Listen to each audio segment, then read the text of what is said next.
Chapter 2 is on fundamentals of drug action. So we're going to start by looking at routes of drug administration. And what that basically means is the different ways that drug can enter our body. So the first one, which is the most common one, is that when we take drugs, usually we take it orally, which means we take it by mouth. And so if you're taking a drug orally, then it is known as an enteral route of drug administration. Basically, anytime it's enteral, it means that the drug is entering our GI tract, and GI tract refers to the stomach and small intestine and large intestine. So oral is an example of enteral. Sublingual or buccal. So sublingual means under the tongue. So sometimes there's this medication called nitroglycerin, where if someone's having chest pain, we might give them nitroglycerin that they put under their tongue, and it's supposed to, help with the chest pain.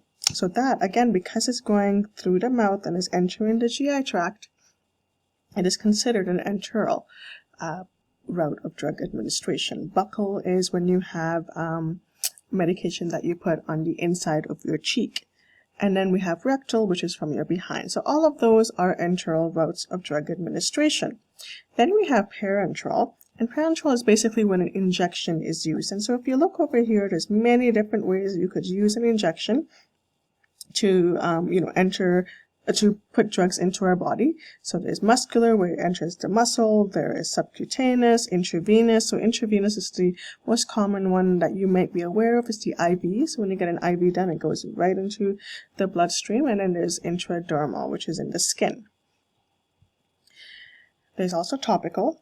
So anytime if you have a rash or something on your hand or arm, you'll probably be given a cream, and that is considered topical.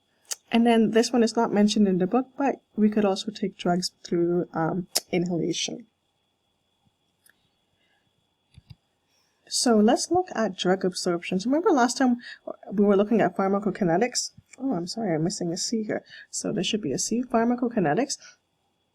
And actually, I'm going to correct that right now. So pharmacokinetics refers to how the drug enters and leaves our body and what happens in between the entering and leaving of the body. So the first thing that happens is absorption, and absorption is the way the drug enters. And as we looked at before, there are many ways that the drug can enter our body. Then we have distribution, where we figure out where will the drug actually go. We have metabolism, which is where will the drug break down, and it's almost always in the liver. The drug breaks down in the liver. And then we have excretion. How does it leave? Well, it could leave through urine, or it could leave through stool. So when you're absorbing, let's just focus on absorption. When you're absorbing, let's look at how the drug passes through.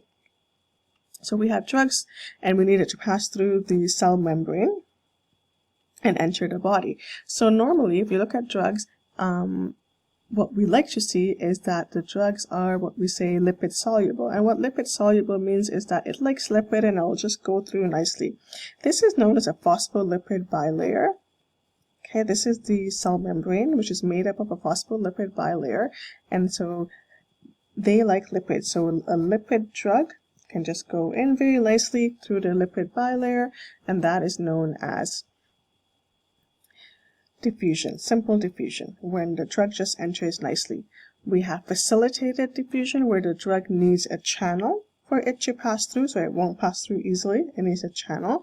We also have active transport, where an energy molecule needs to bind through the channel for the drug to enter. So there's many different ways that a drug can enter our body. Another one, or another method that a drug can enter our body is called Pinocytosis. Pinocytosis is basically what happens is that the drug enters by, it basically gets engulfed, and then it forms a vesicle like this, and it enters our body that way. So it engulfs the drug, forms a vesicle, and that's how it enters the body. So this is like the outside, this is the inside. Or this is like the outside, this is the inside cell. Okay, so this is the cell, this is the outside of the cell, this is the inside of the cell.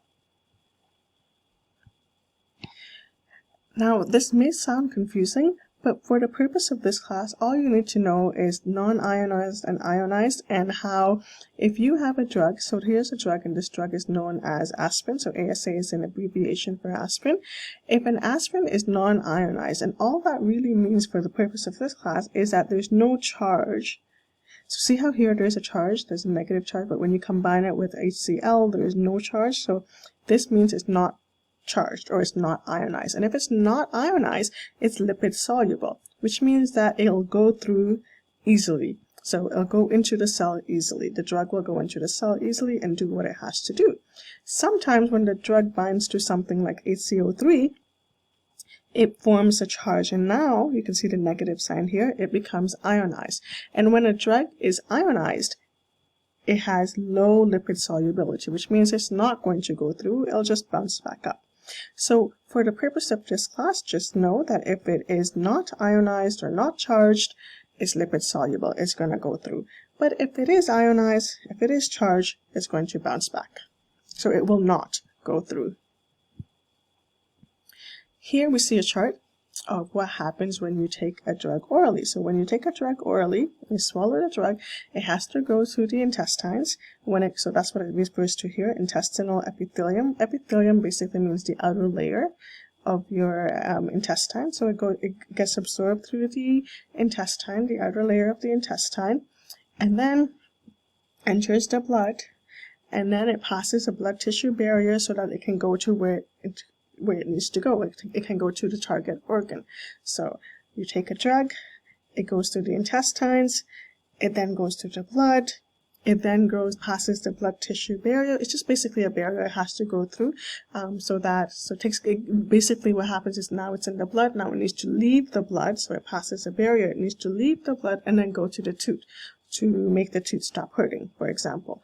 Or it can go to the heart to make the heart start pumping effectively. Once the drugs are done, then it goes to the liver where it gets metabolized, and then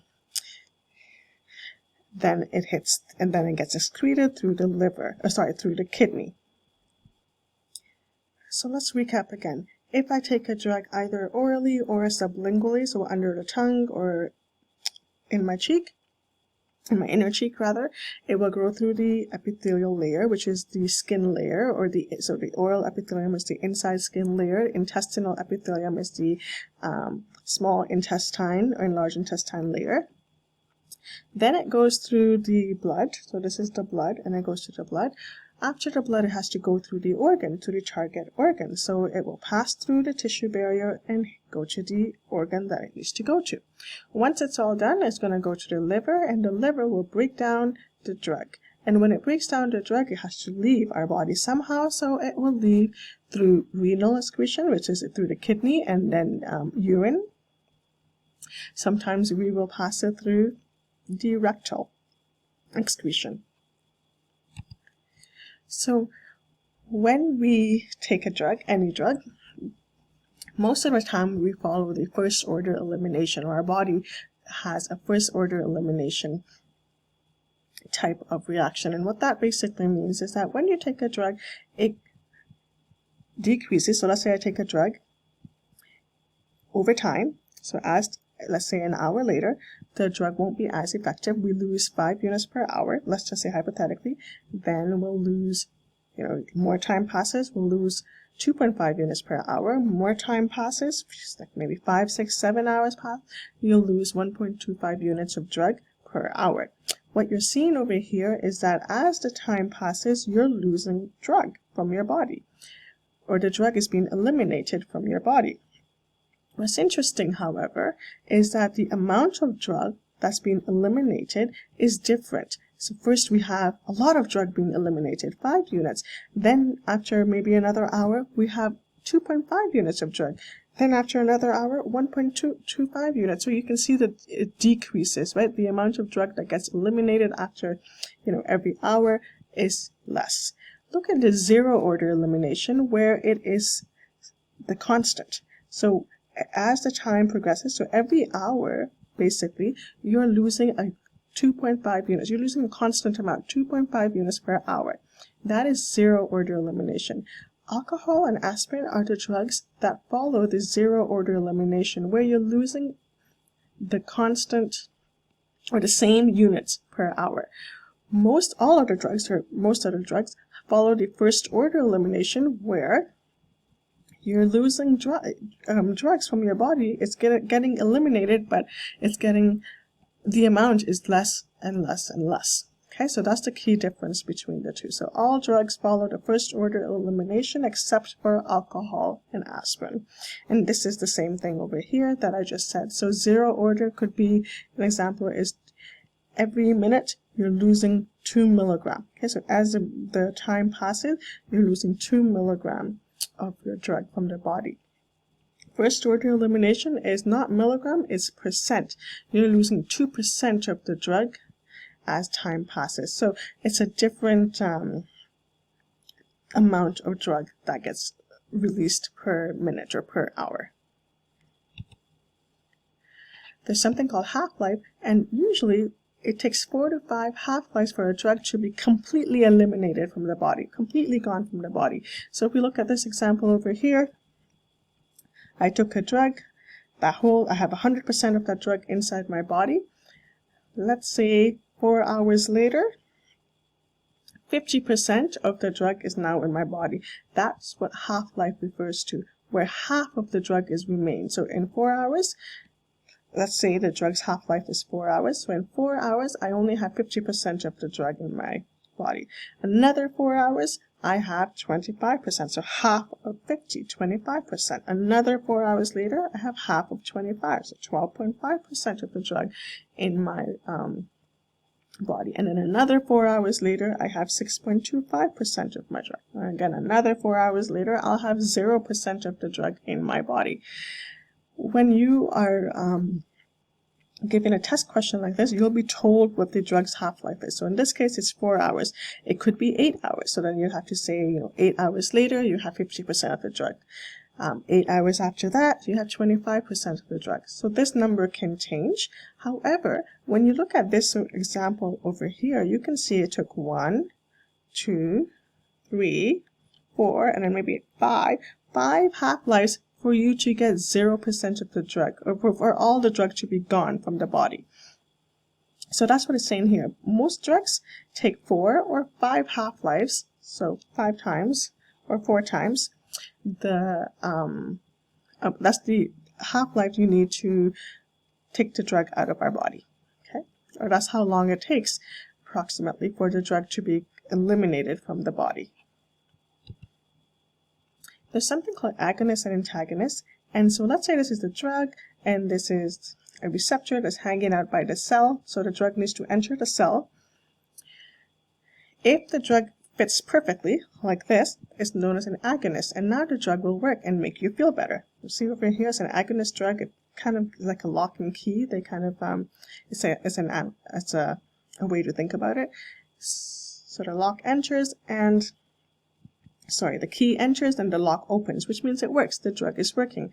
Sometimes you can have an antagonist where the key enters into the receptor, but it doesn't work. The lock is still locked, right? It doesn't open. And that antagonist basically means that the drug is not working. It's not doing what it's supposed to do. It's not making you feel better. We also have something called a partial agonist, where there is a key that has entered into the receptor, so a drug has entered into the receptor, but it's only partially working. It's making you feel better just a little bit, but not completely.